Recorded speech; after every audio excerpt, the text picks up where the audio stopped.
Get me that signal. We need more power.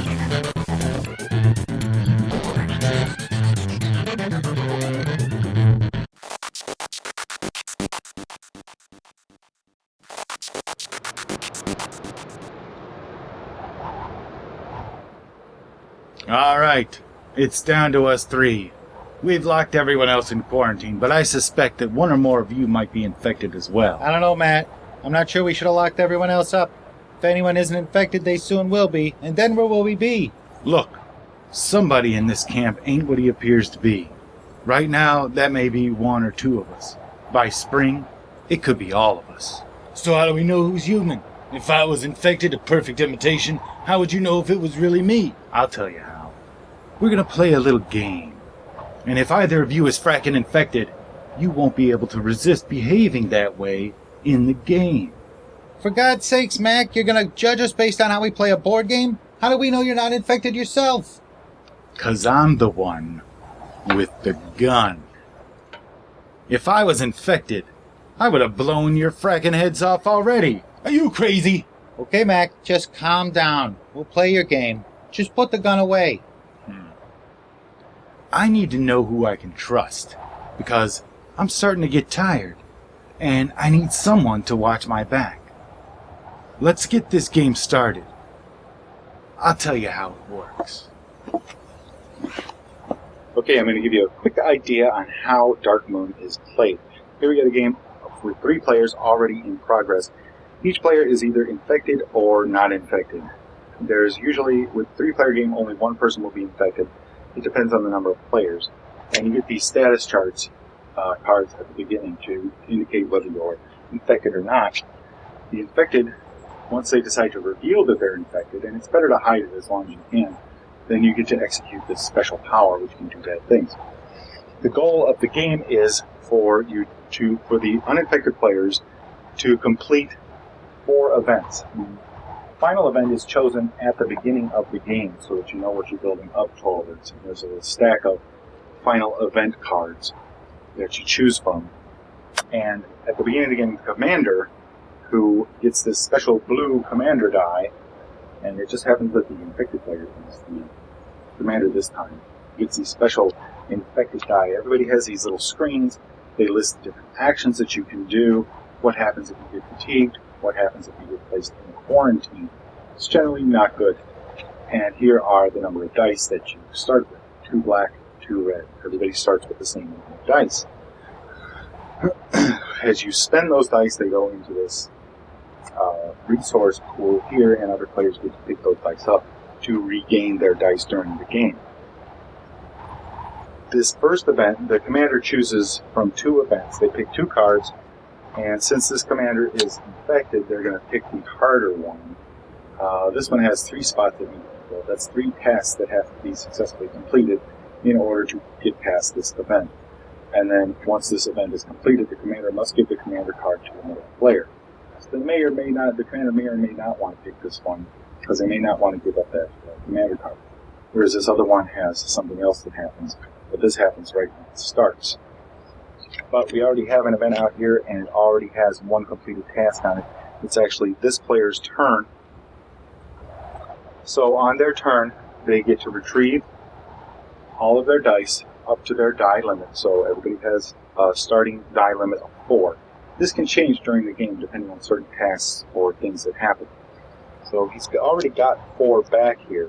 So he's fine. And the next thing that happens is they get to perform 1 action. Well, there's 3 things that can cause the infected player to actually win the game. There's 3 sections here: by failing the shields, by failing the entire outpost, or by failing the life support. And they do that by building up these little tokens on here for the shield. There's different things that can go wrong in the outpost, and if any one of these fills up completely, the game's over. Everybody's dead, so the infected player wins. Over here is fatigue. You choose a random fatigue token. It's got a player's name on it. If that player's in the game, then they're actually fatigued. And they flip their card over. When they're fatigued, you can't submit more than 1 die to a malfunction task, and they can't use their special ability. Each player also has a special ability that's listed at the top of their sheet that gives them a little bonus. So they want to cause all these, the life support to fail, or all the outpost status bars to fail, or the shields to go down by filling up all of these. But see, this player is not infected and they get a chance to do something, so they are going to attempt to repair the research lab. They get to pick 3 dice from their pile of dice and roll them secretly behind their shield.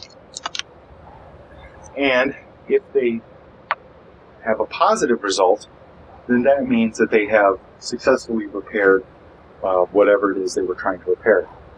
If they rolled a negative result with all 3 dice, so even the uninfected player could inadvertently cause a problem by having to submit, you have to submit at least 1 die. And if it's negative, well, then they weren't successful and they don't get to repair that right there. But it was successful. That gets removed. This goes back over to the available resources. Now he's down to 2 dice. The second part of your turn is you have to choose 2 tasks, 2 task cards. These are both malfunction tasks. There's also another kind of task called the conditional task, and that's got something specific that happens. It doesn't usually involve rolling dice. For example, choose another player to give you one of their dice permanently. If they agree, the task succeeds. If they refuse, the task fails, and you must draw a shield token. So that would mean they would take one of these, they'd say, hey, Luba Zeneyagik, I want one of your dice. And if Luba agrees, she puts this over here, showing that she now only gets 3 dice. And this player takes another one of these tokens and puts it here, showing he now gets 5 dice every turn. So, whether they agree to it or not, well, that's part of the strategy of the game. So, he's going to pick one of these. He wants to pick the easier one. This one's a difficulty 6 with only a consequence of 1. This one's only a difficulty of 4, but the consequence is 2. So that could be bad. The result is, okay, this is life support, this is life support. If they fail this task, then 2 tokens get put on life support. If they fail this task, then only 1 token gets put on life support. So they're going to go ahead and choose this one, even though the number's higher. The one he didn't choose goes face down in the discard pile. It also, you notice it says suspicious activity at the bottom. Whenever you have a task that says suspicious activity, you move this red cube along this track here, and when it reaches the vote box, that means everybody is going to have to vote on whether someone should go into quarantine or not. The active player picks who is going to be in quarantine, and then each of the players chooses one of their dice and holds it in their hand. And all at the same time, they reveal their dice, and if they reveal a red die, that means that they think the player is infected and should be in quarantine. If they reveal a black die, that means they think the player is not infected and should not be in quarantine. And if they reveal no dice, that means they're abstaining from voting. In the case of a tie, the commander gets to choose whether that player goes into quarantine or not. So now, if you don't have a red or black die, then you can't vote that particular way. So you want to try to hold on to at least 1 die of each color if you can. Otherwise, you won't be able to vote at crucial times. The player who gets put in quarantine has the following effects. Their amount of dice is reduced by 2. So they get to place one of these little quarantine tokens on. So in most cases that means they only have 2 dice. And also a quarantine player cannot repair or do the lone wolf actions. And they can't draw task cards at the end of their turn. So that could really affect the infected player a lot, even the uninfected player really, because choosing these task cards is the main way to complete these event cards here. For example, we'll do this task right here now. So it's a difficulty 6. So we put this little black cube on 6 and the blue one on 0. Now everybody chooses whether they're going to be in or out for this particular task. Now, The active player, he's going to choose in. He's got 3 dice left. He's all in for it. This infected player over here, she also decides that she's going to be in. She's got still 4 dice over there. But however, the third player, well, he's only got 1 die left at this point, so he's going to choose out. And what that means is since he chooses out, he gets to pick 2 dice, and he chooses 2 black ones, 2 strong dice. The black ones are considered strong. The red ones are considered weak, basically because the black one goes up to +4, whereas the red one only goes up to +3. So he's out. So now they have to get to 6 with just these 2 players participating. The way they do that is they take their dice and they roll them, and they can submit as many as they want. If they're uninfected, then they want it to go in the positive direction. So if they roll a positive, then they can, okay, he rolled this +2, he gets to move this up to 2 here. He can roll again if he wants, but these dice are mostly negative here. As you can see, the red die has 4 that are negative, 2 that are positive, and so does the black die. So it's better to roll more dice if possible. So he's going to, well, he's going to not take the chance of messing things up, but he's not going to roll. So it leaves it up to this player over here, who's still got her 4 dice back there. And what she is infected, remember, so she doesn't want it to complete successfully. But none of the other players know that, so she rolls her dice. And she rolls a +2, a +3, a +1, and a -1. Now, she's going to try to be sneaky, and she's going to submit the +1, right? Because she knows nobody else is going to roll after her because this player's out. She submits the +1 and moves it up to 3. Says, well, oh, I'm going to roll again. You have to submit at least 1 die every time that you roll. And she rolls again. She got a +4, a +2, and a -2.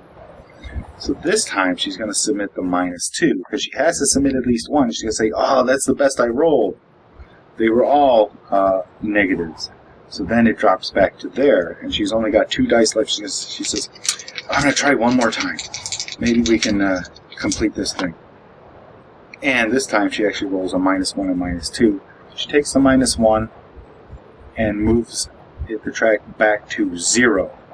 And she says, well, I'm going to stop there. There's no way I can complete it now. And the other players, they don't know whether she was telling the truth or whether she was lying with what she put out here. She did start with putting out a positive.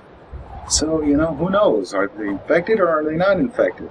Well, there is one consequence because this task was not completed successfully. So you would choose, since it was a life support, you choose 1 fatigue token, and that is Enver Gannon, who is not actually playing in the game, so it's not going to affect any of the players.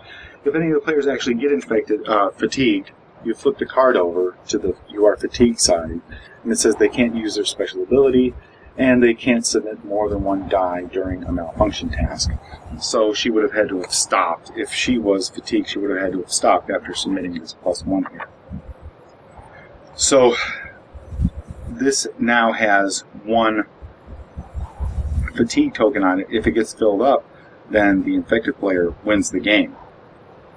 So she's all happy. And now it is at the end of the turn. If this got moved to the vote, then you would call a vote at that point, and then it passes to the next player. These dice go into the available resources, and this player gets to pick their dice again up to their limit. And that's just a basic overview on how you play Dark Moon. Dark Moon from Stronghold Games is the rethemed published version of BSG Express, which is Battlestar Galactica Express to those without their acronym dictionary handy. Why was there a need for a Battlestar Galactica Express in the first place? Because although it is an excellent game, it takes from 2 to 4 hours to play, and these days it can be hard to get a game group together and dedicate that amount of time to a single game. So BSG Express was born, and it was good. Playtime came in at about an hour, and soon Stronghold Games decided that it was good enough for professional publishing treatment. A re-theme was in order, as Stronghold didn't have the rights to use the Battlestar Galactica theme. So now we travel to Titan, the dark moon of Saturn, to a lonely outpost where some of the crew has been infected with a virus or parasite that turns them into cunning, sadistic killers. If you're one of the uninfected, your job is to complete a series of events in order to ensure your survival.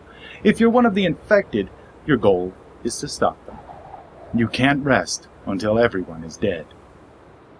In my opinion, Stronghold and designer Evan Derrick has succeeded in creating a game with the same feel of tension and mistrust as the original Battlestar Galactica game, with a much shorter playtime.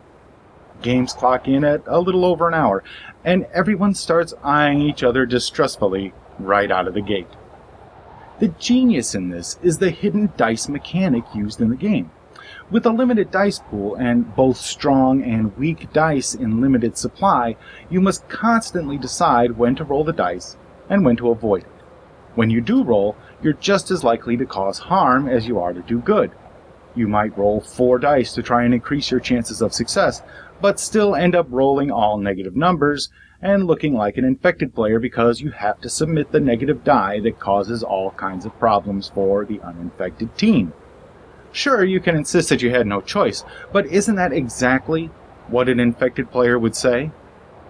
Additionally, if you want to be able to cast a vote whether or not to place a player in quarantine, you'd better make sure to hold on to at least 1 red and 1 black die, or you might have to abstain from voting simply because you don't have the die necessary to do it. Remember, a red die means you vote infected, and a black die means that you vote they are not. It might make a big difference, especially if the player being voted on is you. My criticisms are few. The rulebook was a bit confusing to me. The rules are there, but they are a bit scattered so that I found myself paging through the rulebook a lot. It's a good effort. There are lots of examples, some hints on strategy, and some descriptions of specific cards, but I still found myself paging back and forth to look for different rules. Also, it can really suck sometimes if you get stuck in quarantine, especially if the issue order action is blocked. Then you're limited to calling a vote or revealing as infected. If you aren't infected, you're stuck calling a vote to try and get yourself out, which may not go the way you want it to. I can't think of a better way to do it, but it might be nice if there was some sort of get-out-of-jail-free card, or a mandatory release after a couple of turns. An infected person can reveal themselves, but then they lose the chance to trigger their special infected ability. Then again, it sucked being in the brig in Battlestar 2, and there was a lot longer wait between turns. Finally, it's not a game for players who can't handle the lying and deception aspect of the game. I stopped playing Battlestar originally because it caused some actual arguments and hurt feelings between players who took it way too seriously and the metagaming got out of hand. So make sure that this is the right kind of game for your group. I know it sounds funny, but it can happen. For most players though, this game will be awesome. If you like trader mechanic games, this is one of the best I've played.